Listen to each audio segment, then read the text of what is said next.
This is the CBS Evening News. Dan Rather reporting.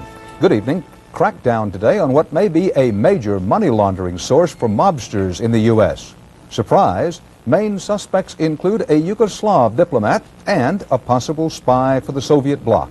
CBS News law correspondent Rita Braver has been investigating the mob and the Yugoslav connection.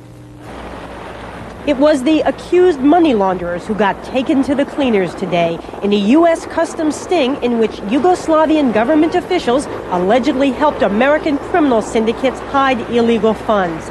Netted in Philadelphia, Vyacheslav Spaniol, a naturalized American, believed to be a top operative of the Yugoslavian intelligence service, and Hubert Cole, his Texas cohort.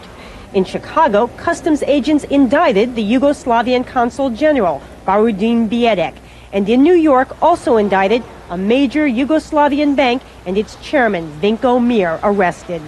The bad guys were making money from laundering the money. They charged between 6 and 7% for laundering this money. Customs here in Philadelphia began the operation in an effort to crack money laundering rings.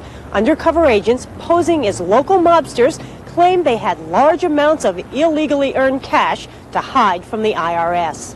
They first met up with Texas businessman Cole, whose house was searched today. He claimed he had a group that did frequent laundering for several criminal organizations. Cole allegedly brought in his friend Spaniol, the reputed Yugoslavian agent and owner of this janitorial service in Texas, also searched today. The two men reportedly carried $100,000 in cash into Yugoslavia, then said they could transfer more through this New York branch of the Yugoslavian bank. Bank chairman Vinko Mir then allegedly helped phony up the paperwork on another $125,000.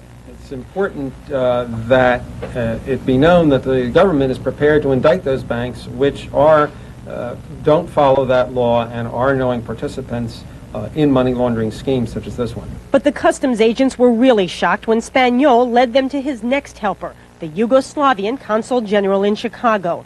Biedek allegedly used his diplomatic seal to smuggle cash and illegal high-tech equipment past customs inspection using huge suitcases known as jaws.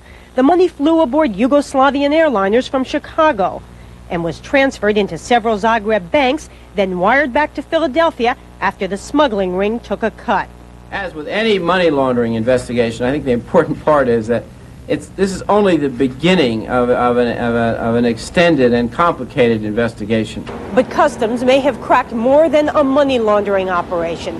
Investigators say that Spaniol bragged about using his janitorial service, which does cleaning for U.S. defense contractors, as a means for stealing classified information. Rita Braver, CBS News, Philadelphia. Another series of high-profile drug busts today, this time centered on heroin trafficking charges against 200 people on both sides of the Atlantic. Arrests were made in 8 American cities today and 9 locations in Italy. Drug enforcement agencies in both countries said they've been working undercover for 3 years to break this case, what they describe as a Sicilian connection involving mafia mobsters in the U.S. and in Italy.